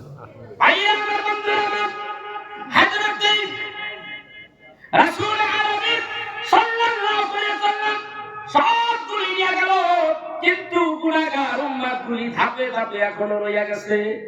তারা জাহান্নামের মধ্যে পড়ে রইছে, এদেরকে জাহান্নামের মধ্যে ঢুকাইছে। আল্লাহ তাআলা ডাক দিয়া বলেছে, হাবিবে জান্নাতের মালিক তোমারে বানাইছি, অন্য জায়গায় আছে, তুমি তোমার উম্মতগুলিরে জান্নাতে নিবা। কিন্তু বেআমলদার যেই মানুষগুলি জাহান্নামী মানুষগুলি, এদেরকে আমি কিন্তু আগেই জাহান্নামে পাঠাইয়া দেব। আর তোমার ভালো উম্মত ওলি আফজাল কুতুব হাজী গাজী নবীন মুসলমান এরা কিন্তু জান্নাতবাসী। আল্লাহ এই পয়েন্টটা এখানে রাখলেন, অন্য জায়গায় আছে।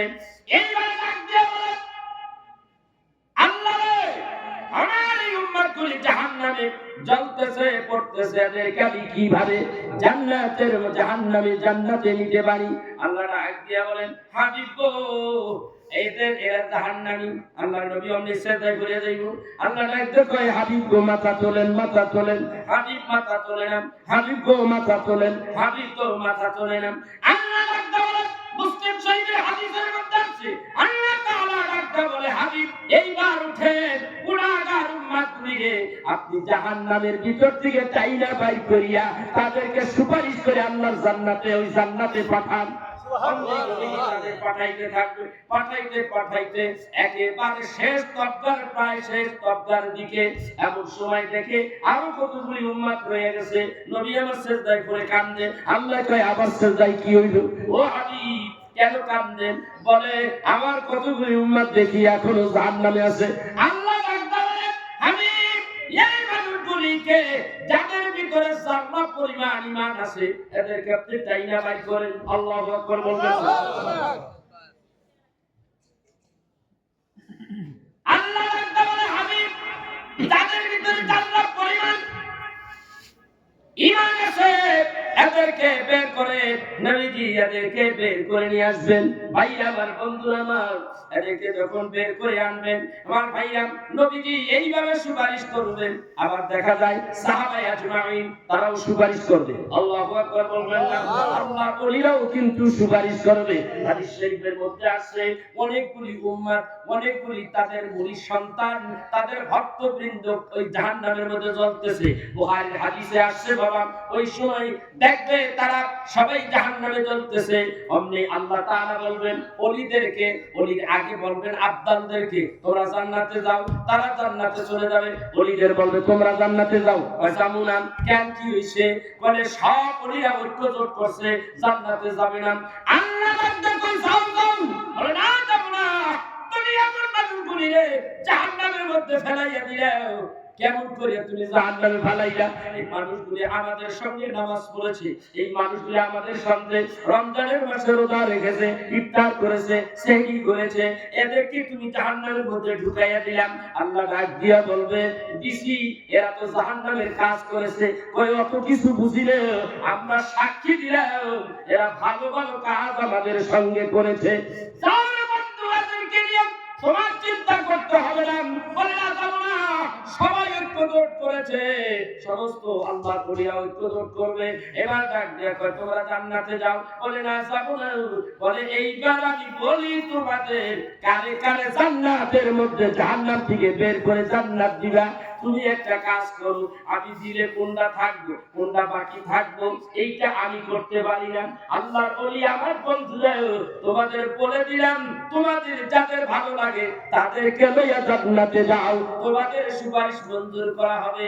ওই মানুষগুলি জাহান্নামের ভিতর থেকে তাদের ভক্তবৃন্দ গুলি করে, তাদের সঙ্গে যারা নামাজ পড়েছে, রমজানের রোজা রাখছে, তাদের সঙ্গে যা যা করেছে, তারাই কোনো সাক্ষী হয়ে যাবে। তাদেরকে বের করা হবে।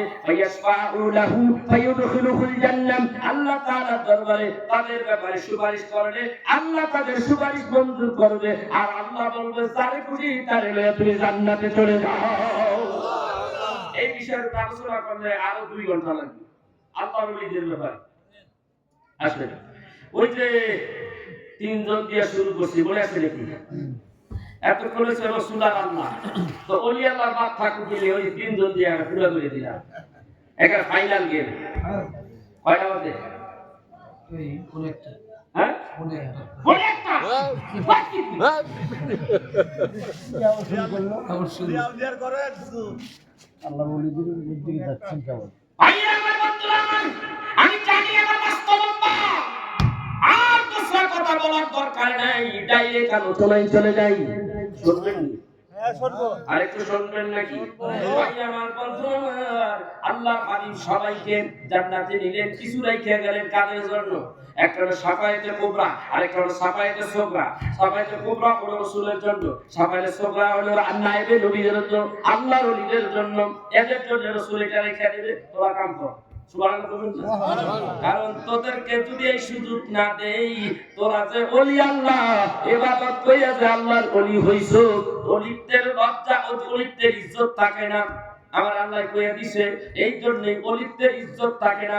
এই জন্য তোদের ভাগেরটা তোদের বুঝাইয়া দিলাম, বুঝ পাইছস কি? আয়রা আমার, এই জন্যই ওলি আল্লাহদের শানে আল্লাহ তাআলা ঘোষণা করে দিয়েছেন, আলা ইন্না আউলিয়া আল্লাহি লা খাউফুন আলাইহিম ওয়া লা হুম ইয়াহজানুন। আমার আল্লাহ তাআলা ডাক দিয়ে বললেন, ও দুনিয়ার মানুষ শোনো, আমার ওলিদের ব্যাপারে সাবধান। কি প্রিয় হইলে পরে ওলিদের ব্যাপারে আল্লাহ আল্লাহ ব্যবহার করছে। আল্লাহ ডাক দিয়ে বলে, ওলিদের ব্যাপারে সাবধান, খবরদার খবরদার। আমার ওলির সাথে যদি বেয়াদবি করস, বুখারী হাদিসে বলছে, আমার ওলির সাথে যদি বেয়াদবি করস, আমার ওলির বিরুদ্ধে যদি কিছু করস, চিন্তা করস, আমার ওলির বিরুদ্ধে যদি যান, তাহলে মনে রাখি সেই ব্যক্তি ওলির বিরুদ্ধে গেছে, সে যেন আল্লাহর সঙ্গে জিহাদে লিপ্ত হইয়া গেছে। কথা কয় না? বিপদ আছে না নাকি? আছে। আরে আমার বাপে, আমার আব্বা হুজুর খেদমত রাহমাতুল্লাহ আলাইহি না করে অপমান হয়েছিল এই সুন্নিয়াতের কথা বলার কারণে, ধাক্কা দিয়া ব্রিজের মধ্যে ফালাই দিয়েছিল। ওয়াল্লাহি আল্লাহর কসম করে বললাম, এই যে 18 তারিখ জানুয়ারি চলতি মাসে আমি এখানে গেছিলাম, আলেম সমাজ আমার দেখে আমি প্রধান আমার তকবীর দিয়ে নিল আর বলল, হুজুর হুজুর আপনার আব্বারে যে ব্যক্তি এই কামটা করছে সে একজন বড় মশহুর আলেম, কওমির লাইনের বড় আলেম এবং একটা বড় মাদ্রাসার মুহতামিম। আজকে এমন অবস্থা হয়ে গেছে, ফকিন্নি হয়ে গেছে, আল্লাহ তাকে এমন ভাবে লানত করেছে, বেইজ্জতি করেছে, আপনি জানেন না। লোকটা খাবারটাও পায় না, এত বড় আলেম কোথাও চাকরি পায় না। তার ছেলেমেয়েরাও তাকে দেখতে না, ছেলেমেয়েদের সঙ্গে তার দ্বন্দ্ব শুরু হয়ে গেছে। কি দিয়া তাকে কারো কাছে ওই মানুষটার গায়ে হাত তুলতে, এখন আল্লাহ বলি কই যে তো এই মানুষকে আল্লাহ খুব ভালো না। লোকমান্য ইয়ানবী সালাম আলাইকে যত রকমের বিদআত আযাব খালি করে নিয়া, এই জন্য কি করব? এই 10 দিন দেখছি, 10 দিন দেখে একদিন ভালো করে দিই। এই যে তুমি কি লিয়া গেছো বাপরে কই নিয়া, এই যে তুমি গেছো কি লিয়া, একজন আলেম মানুষ, বিদেশি মানুষ, আল্লাহ ওলি মানুষ, পীর মানুষ, তাকে হাত তুমি গেছো কেন? ভাই আলেম কি বলা ভাই দিছি, মাইয়ারাও দেখতে পারে না, বেবাচ্চার মতন জীবন যাপন করতেছে ঘরের মধ্যে, খাবার দেয় না, বউ পর্যন্ত খাবার দেয় না। কয় হুজুর আমি দেখে আশ্চর্য হয়ে গেলাম, এত বড় একজন আলেম, ওর উপরে আল্লাহর গজব পড়েছে। এই জন্য আল্লাহ বলছে, ওলিদের ব্যাপারে যে ব্যক্তি এইরকম চিন্তা ফিকির করে, ওলিদের বিরুদ্ধে যে যায়, সে যেন আল্লাহর সাথে জিহাদ ঘোষণা করে। আল্লাহ তাদের বিরুদ্ধে জিহাদ ঘোষণা করে দিয়েছে। তো এই বেলার ভিতরে আল্লাহ তাআলা সত্যি জিহাদ ঘোষণা করলো। আমি তার নিজ চোখে দেখছি হুজুর, আমরা অনেকগুলি আলেম ওলামা বলবো, আল্লাহর ওলিদের সাথে বিয়াদবি করে কপালের করি। ভাই আমার সত্য কথা বলতে আমি নজিবুল্লাহ ভয় পাই না। আপনারা জানেন না এই সুন্নিয়াতের জন্য আমি কত কষ্ট করেছি, আপনি জানেন না। এই সুন্নিয়াতের জন্য এই বিগত 40 বছর 86 থেকে এই পর্যন্ত ওয়াজ করি। আমার জীবনের বিশেষ কিছু কথা আপনাদেরকে না বললেই হয় না। আজকে বড় বড় মাওলানা সাহেব আসে, সুন্নিয়াতের দাম দেয়া, সুন্নিয়াতের ব্যানারে আসে, তাহলে টাকা দিতে হয় 80,000, 1 লক্ষ ছাড়া আসে না। তুমি কি ধরনের সুন্নি আমারে বলো তো দেখি? তুমি জানো না আমার বাপ এই দেশে কত কষ্ট করেছে, করেনি? এই দেশে আমার বাপ সুন্নিয়াতের জন্য কষ্ট করেনি? কত কষ্ট করেছে। আমি লতিফুলি প্রতিটা বছর এখানে আছে, এই বছর নিয়ে 26-27 বছর আমি আসলাম। এটা আপনার আব্বা। এই যে কথাগুলি বললাম, কেন আমি 2 ঘন্টা কথা কমাই কইলে তো আপনারা কি আমার কিছু করতে পারতেন? এই যে কথাগুলি বলেন জাতিকে কিভাবে বোঝানো যায়, কিভাবে তাকে আল্লাহ আল্লাহ রসুলের কথা এবং আল্লাহ ওলিদের শান মানে নিয়ে কিভাবে জাতিকে বোঝানো যায়। আমি তো চেষ্টা করলাম, আনলিমিটেড আলোচনা করলাম, কোনোখানে আমার কোনো সময় সীমা বেঁধে দেওয়া হয় নাই বা আমিও রাখিয়ে নাই, সেইভাবে আমি আলোচনা করে গেলাম। তারপরে তো আমার উপর কত বিপদ। আমি এই যে ওয়াজ করি, আমার পছন্দ করে না এমন কোন লোক দেখি নাই। আমি ওয়াজ করলে মঞ্চে সুন্নিরাও আদর করে, ওয়াহাবিরাও আদর করে। ওয়াহাবিদের মধ্যে এমন একটা অবস্থা, আমি ব্রাহ্মণবাড়িয়া নবীনগর থানায় গেলাম ওয়াজ করতে, রাইতে ওয়াজ করতেছি, সবাই আমার চা টা ঢেলে খাওয়ায়, পানি পুনিও দেয়, ভালোই দিতেছে, জন যেটা লাগতেছে দিতেছে, ভালো মতন বেশি। হুজুর শিক্ষার মারে লিল্লাহি তাকবীর হইয়া দিন ইসলাম, দিন ইসলাম, তাদের স্লোগান তো দিন ইসলাম, কথা হয় না? এই কি বাপরে বাপ, সিল্লারি হিল্লারি ভালোই দিছে। যখন সব ঠিক আছে, হুজুরও ঠিক আছে, তখন জ্ঞানাবি সালাম আলাইছে, ওখানেই তোর মাথার উপরে ঠাড়া বসে। ওখানে তো বিপদ হয়ে গেলাম, ওখানে তো আমার কেউ দেখে না, চাও দেয় না, পানিও দেয় না, বিপদ। রাইতে যখন বাস শেষ করে ঘরে গেলাম, সেখানে একটা খাইতে দিল না ঠিক মতো আমাদের, সেখানে অনেক কিছু বাড়িওয়ালা অনেক, তার একটা হিম্মত আছে ভালো, সে অনেকটা ট্যাকেল দিল। রাত্রিবেলা দেখি আমি যে ঘরে শুয়ে নিলাম, ঘরে সালের উপরে মাটি মারতেছে, আমি বাইরে আমার 12:30 বাজে। অনেক সময় বাড়িওয়ালা আমাকে অনেক পাহারা দিয়ে রাখতে শেষ রাইতে বলতেছে, হুজুর আপনি জলদি এখানে যাবেন, নইলে অবস্থা খারাপ, ভয়াবহ অবস্থা। আর তাহলে আমি এখন কি করবো? সাথী আছে একজন, আমি তার নিয়ে বের হয়ে গেলাম। এই রাইতে আমি যাবো এখান থেকে সেই আপনার নবীনগরের থেকে নরসিংদী যাইতে 2 ঘন্টা। আমি উল্টা পথে সেই কুমিল্লা কোম্পানি ঘুষ দিয়ে কুমিল্লা চলে গেছিলাম, সেখান থেকে আমি ঢাকা আসছি। এরা আমার এত কষ্ট দিয়েছে, এই যে এখানে বাতিয়েছে, এটা আমার স্মরণ থাকবে বেশি। এই বাতিয়া চেনেন না? 2008 সাল, সম্ভবত 8ই জানুয়ারি, 2008 সাল 8ই জানুয়ারি আমার বাবা হুজুর কেবলা রহমাতুল্লাহ আলাইহি, তিনি বেঁচে নাই, সেখানে ওয়াজ করতে আমি ওয়াজ করছি। খালি কইছি রাসূল হাজির ও নাজির, কথা একটা প্রসঙ্গে কথাটা এসে বলছে, ওদের ভালো লাগলো না। আব্বা ওয়াজ করতেছে, আমি যে মাদ্রাসার ভিতরে শুয়েছি, শুয়ে রয়েছি, কতক্ষণ পর দেখি 3-4টা বলা আইয়া এই খন্দর দিয়ে আমার পা মানে পৌঁছে হারাইছিল। আল্লাহ কি কাম, আমি পা টান দিছি, টান দিয়ে পারে নাই, এর মধ্যে আমি একেবারে হয়ে গেছে ঘাম আমার ভিতরে। আমি আল্লাহ আজকে বাঁচন নেই, কারণ কেউ নেই, এত বড় মাদ্রাসা কেউ নাই, আল্লাহ তুমি ছাড়া আমার কেউ নাই এই মুহূর্তে, আল্লাহ তুমি আমার বাঁচাও। শরীর আমার ঘাম হচ্ছে, প্রচুর ঘাম হচ্ছে, আমার টুটি মুটি সব শুকিয়ে যাচ্ছে। আমি আশ্চর্য হয়ে গেলাম যে কারা এরা, আমাকে হাজির নাজির দলিল দিতেছি, আমার পায়ে রক কাটবো। আল্লাহ সেখান থেকে আমার কাছে এর মধ্যে এই 3-4টা পোলাপান কেমনে দাঁড়িয়ে কয়, এই কে আছেন দরজার মধ্যে? আমি থামড়াইতেছি, দরজা খোলেন, দরজা ধর খোলেন, আর তোর চেকতে গেছে বেশি, টানতে আল্লাহ কি দরজা খুলে গেছে, ওরা উঠে দিচ্ছে, তো ওরা ভিতরে ঢুকছে। আমি আবার বাইরে গেছি, বাইরে যে আব্বা ওয়াজ করতেছে, আমি আব্বার কাছে বললাম আমার 1 মিনিটের জন্য মাউটটা দিতে হবে, আমি খুব বিপদগ্রস্ত। আব্বা হুজুর দিলেন, আমি বললাম আপনাদের এখানে আমি আসছি, ওয়াজ করলাম। আমি একটু আগে ওয়াজ করে গেলাম, আব্বা হুজুর ওয়াজ করতেছে, আমার কি এমন অপরাধ, আপনাদের দেশের আমি মেহমান, এরা আমার পায়ে রক কাটতে গেছে, আমার কাট থেকে বলেছিল, আল্লাহ আমার বাঁচাইছে। এই ঘটনা মানুষ সব কেঁপে গেছে, সব কেঁপে গেছে। আমি একটু থামেন। আব্বা হুজুর কালাম মাহফিল সংক্ষিপ্ত করলেন, খাবার খেতে গেলেন, যখন ঘরের মধ্যে খাবার খাইলেন, সভাপতি হয়ে বসে আছে। আমার আব্বা এত বিচক্ষণতা আল্লাহ তাকে দিয়েছে, আল্লাহ তার যে কি ক্ষমতা দিয়েছে, চোর কিন্তু ধরে নিয়েছে, যে এই কাম করছে হুকুমদাতারে ধরে নিয়েছে, কেমনে দেখেন ধরে কেমনি। এই লোকটা আমি করলাম কি, ওই সভাপতি সাহেব কথা বলতেছে, না হুজুর হাজির নাজির তো এটা হইতে পারে না, হাজির নাজির তো আল্লাহই হয়, এই চোর ধরা খায় কেমনে? হাজির নাজির তো এটা হইতে পারে না, হাজির নাজির তো আল্লাহ। তো আল্লাহ তাআলা যদি তার হাবিবের শক্তি দেয়, আল্লাহর বলে বলিয়ান হইয়া আল্লাহর নবী হাজির ও নাজির হতে পারে যদি আল্লাহ তারে হাজির করায়। এটা হাবিব কিতাবের মধ্যে আছে, কিতাব খুললাম, জিকরে জামিল কিতাব আছে, ডাইরি, ওর মধ্যে লেখা আছে বিসমিল্লাহির রহমানির রহিম, ইয়া আইয়ুহান নাবিয়্যু ইন্না আরসালনাকা শাহিদাও ওয়া মুবাশশিরান ওয়া নাযীরা ওয়া দা'iyan ইলা আল্লাহি বিইذনিহি ওয়া সিরাজাম মুনীরা।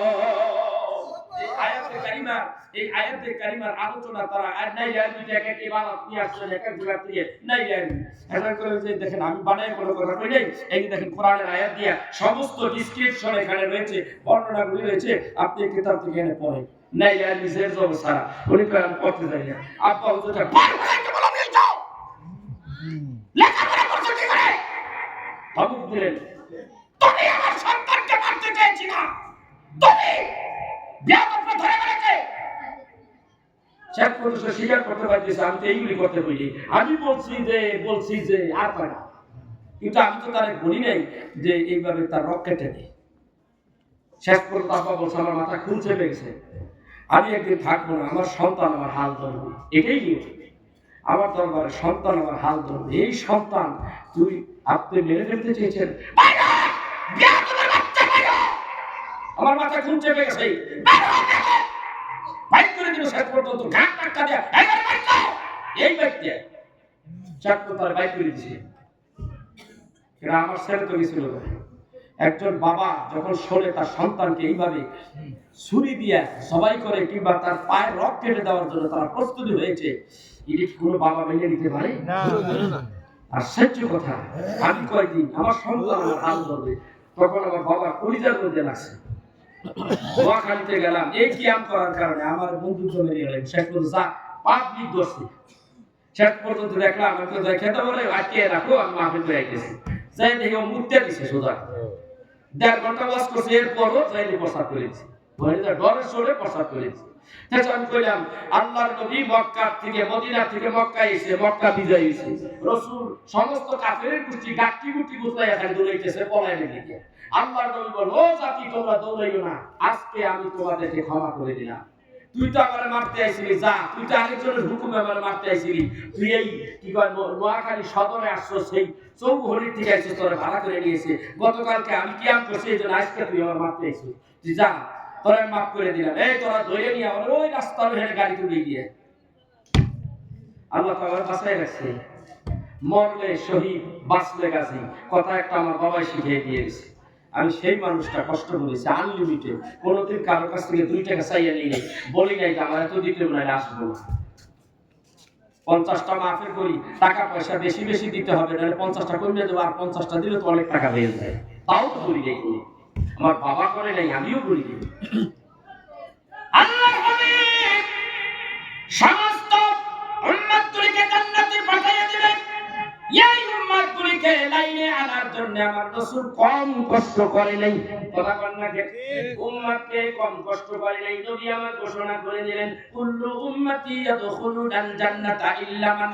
আবা ইলা ওয়া মান আবা ক্বালা মান আতানি দাখালাল জান্নাতা ওয়া মান আসানি ফাকাদ আবা নবী আমার বলে আমার সমস্ত উম্মতগুলি জান্নাতি জান্নাতি আল্লাহু আকবার নবী দুনিয়ায় আসছেন সেই দিন যেই দিন দুনিয়ায় আসলেন মিলাদুন নবী হয়ে গেল জন্ম হয়ে গেল সেই দিনও নবী সেজদায় পড়ে রব্বি হাবলি উম্মতি কইয়া কান্দে আবার যখন নবুয়ত পাবে নবুয়ত পাওয়ার আগেও নবী আমার উম্মতি কইয়া কান্দে তার মানে 40 বছরে নবী নবুয়ত পাইছে নবী এইটা বলা যাবে না নবীরে দুনিয়ায় পাঠাইছে আল্লাহ নবুয়ত দিয়াই আল্লাহু আকবার কবীরান এ আমার ভাইয়া আল্লাহ মুফতি শাফি বলতেছেন শুনে রাখো তুমি রাখো আদম নবীকে যখন তার বডিটা যখন সৃষ্টি করতে যাচ্ছিল আল্লাহ মাত্র তার বডিটাকে সৃষ্টি করতে যাবেন ওই দিনেই আমার আল্লাহর হাবিবের নূরে মুহাম্মাদি তখন তার নবুয়ত প্রাপ্ত নবীর বয়স ছিল 14000 বছর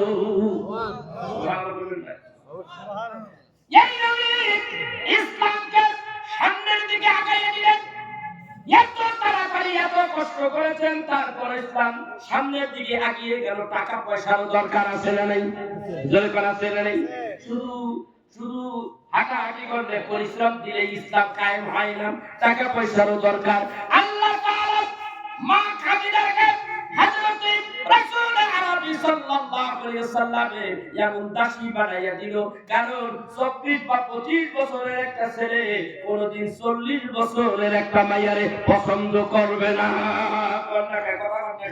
করবে যদি ফোনে ফোনে কথা হয় জুয়ান মনে করে মহিলা যদি বয়সের কথা গোপন করে না দেখে যদি প্রেম প্রীতির আলাপ হয় তাহলে এটা ভিন্ন কথা দেখনে আমার এলাকায় একটা হয়ে গেছে গা, এই পোলার বয়স 18, বেডির বয়স মাশাআল্লাহ 60। শেষ পর্যন্ত আমার এলাকায় এইটা লোকের বিয়ে পড়াইছে আছে, ও কয় এইটা প্রেম করি নাই। চিন্তা করে আমি 60 বছর বুড়ি লাগে প্রেম করি নাই, কয় তুই তো আল্লাহর কথা কইছিস। চিন্তা করে আমার রাসূল মা খাদিজারে আল্লাহই হুকুম করে দিয়েছে। মা খাদিজাতুল কুবরা রাদিয়াল্লাহু তাআলা আনহা তার কথা না বললে হয় না। কোরআনের যদি ইসলামের কথা বলতে যায়, মা খাদিজার কথা যদি স্মরণ না করে না বলে, তাহলে এইটা হবে বেঈমানি। কারণ আল্লাহর হাবিব যখন তার চেহারা দেখলো, তারে যখন চাকরি দেওয়া হলো, চাকরি দিলে তিনি ব্যবসায় চলে গেলেন। ব্যবসা থেকে আসা যাওয়ার মাধ্যমে তার সঙ্গে একজন তার ম্যানেজার ছিল, তার নাম ছিল মাইসারা। ইতিহাস বলতে আছে মাইসারার সঙ্গে করে রাসূলকে পাঠাইয়া দেয় সিরিয়ায়, যাও যাও এই উটগুলি লইয়া উটের পিছনে যে মাল সামান আছে সবগুলি বিক্রি করবা সিরিয়ায়। আবার সিরিয়া থেকে মাল ক্রয় করে যে আরব দেশে দরকার এমন মাল ক্রয় করে আরব দেশে নিয়ে আসলাম। আল্লাহর হাবিব এই তেজারত করেছে, ব্যবসা করেছে। আল্লাহর হাবিব এই মাল সামানগুলি নিয়ে গন্তব্যস্থানে যাইতে হয় নাই, সমস্ত মালগুলি রাস্তায় বিক্রি হয়ে গেছে।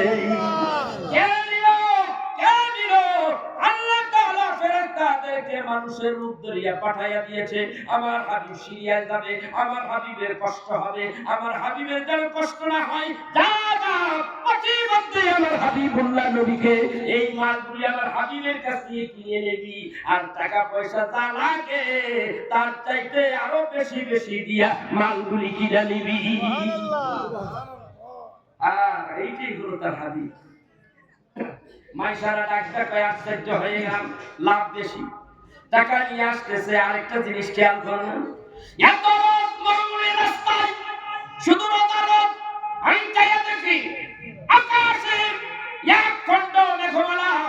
হযরতে রাসূল আরবি সাল্লাল্লাহু আলাইহি সাল্লাম তখন রাসূল হয় নাই, মানুষের কাছে প্রকাশ হয় নাই, কিন্তু রাসূল তো আগে। তখন তার নাম মুহাম্মদ আল-আমিন।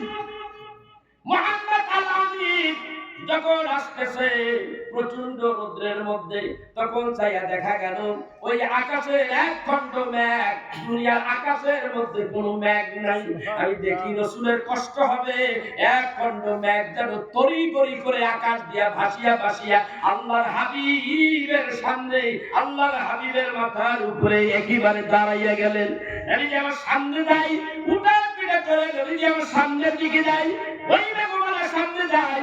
উঠ যখন ঘুরিয়া একটু ডাইনের দিকে যায়, মেঘমালাটা একটু ডাইনে যায়। উঠ যখন আবার ঘুরিয়া ঘুরিয়া বামের দিকে যায়, তখন আবার ওই মেঘমালাটা আবার বামের দিকে যায়। আমি আশ্চর্য হয়ে গেলাম, মানুষের জন্য কি এমনটি হইতে পারেনি?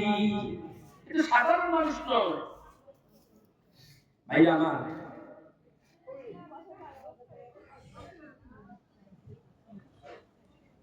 এইভাবে যখন আস্তে আস্তে মা খাদিজার কাছে আসলেন, মাইসারা ডাক দিয়া বলেন, খাদিজা রে।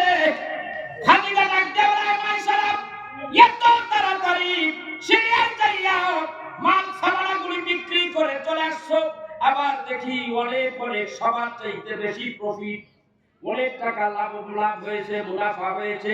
কি আশ্চর্য কথা, এত তাড়াতাড়ি কি মানুষ সিরিয়ায় যাইয়া আবার ঘুরে আসতে পারিনি? এক খাদিজা শোনো শোনো, আমরা সিরিয়ায় যাই নাই, তাহলে মাল করছো কি? বলে রাস্তার মধ্যে বিক্রি হয়ে গেছে। বলে রাস্তায় যে মাল বিক্রি হয় এই পর্যন্ত আমি খাদিজা কোনো কথা পাই নাই। এমন তো দৃষ্টান্ত, এমন কোনো এরকম দৃষ্টান্ত আমি বুঝতে পারি নাই। আরে তুমি মাল বিক্রি করতে হলে একটা স্টেশনে যাইতে হবে, আর এই স্টেশন হলো বাজার। দুনিয়ার সব মানুষগুলি কাপড়ের হাট যেই দিন হয় ওই দিনেই কালে আশেপাশের সব মানুষগুলি ওই জায়গায় এসে জমা হয়। শাহজাদপুর কাপড় হাটিতে কাপড় বিক্রি করবে, ঠিক না? ঢাকায় একটা জায়গা সেন্টার হলো একটা, মা খাদিজা ডাকদা বলে সেন্টার হলো সিরিয়ায়। তুমি সিরিয়ায় না যাইয়াম ও মাইসারা কেমন করে রাস্তায় বিক্রি করাইলা তো আমার দিমাগে আসে। হযরতে মাইসারা ডাক দিয়া বলে, ও খাদিজা, অবশ্যই তা সম্ভব, এই যুবকের বেলা সম্ভব। এই মোহাম্মদ আলাউদ্দিন মালগুলি নিয়ে সিরিয়ায় যাওয়ার পথে প্রতিমধ্যেই দেখলাম কয়েকজন মানুষ যুবক টাকরা যুবক ইয়াং মানুষ এরা আসলো আয়েশা দামাদামি করে মা খাদিজা ডাক দিয়া বলেন মা খাদিজারে মায়েশারা ডাক দিয়া কয় শুনে নাও জেনে নাও আমরা আয়েশা বললাম ওই যুবকগুলি বলতে আছে মালের দাম কত আপনারা নিবেন নি কয় হ্যাঁ কোথা থেকে আইছি এত কথা শোনার দরকার নাই মায়েশারার লগে কথা কয় আল্লাহর হাবিব বলেন আমারে কথা বলতে দাও আল্লাহর হাবিব বুঝে ফেলেছে এরা মানুষ না এই কথাগুলি মায়েশারা বলতেছে কার কাছে মা খাদিজার কাছে দেখো মুহাম্মদ আলাউদ্দিন সামনে দিয়ে ফেস হইলেন ডাক দিয়া বলে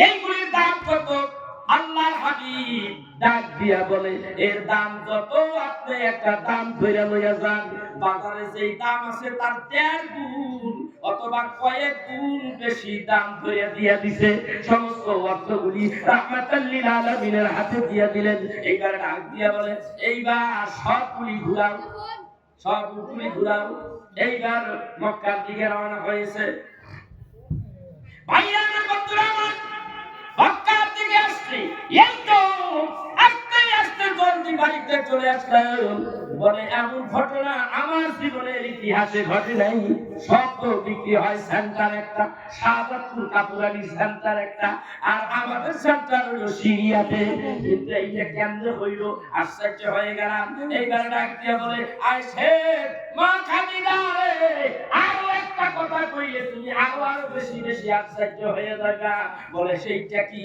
সেইটা হলো এত রোদ্রের মধ্যে ঘাম হচ্ছে আমাদের আর আমাদের উঠলি পেরেশানিতে মুখ দিয়া লাগা বাইর হইতেছে কত কষ্ট করতেছে এর মধ্যে যাইয়া দেখি আব্দুল্লাহ পোলা মুহাম্মদ আল-আমিনের কোথায় থেকে দাঁড়ো সারা আকাশ পরিষ্কার কোথায় থেকে দাঁড়ো এক টুকরা মেঘমালা আয়েশা মুহাম্মদ আল-আমিনকে সালাত দান করতেছে খাদিজার ভিতরে কি হলো আসতেছে বহুদূর থেকে দোতলায় দাঁড়াইয়া রহমতের নবী দেখে ওইখান থেকে মা খাদিজা কয় আমি টার্গেট করছি দূর থেকে চাইয়া দেখি হায় কাফেলা কার ফেরত হইতেছে অনেক করে চাইয়া দেখি কাফেলা তো আমারটাই দেখি এখন চাইয়া দেখি আল্লাহর হাবিব সামনে আল্লাহর হাবিব আসে মা খাদিজা কয় এই জন্যই তো আমি দূর থেকে দেখি আল আমিনের কপালের মধ্যে মুখমণ্ডল থেকে নূর চমকাইতেছে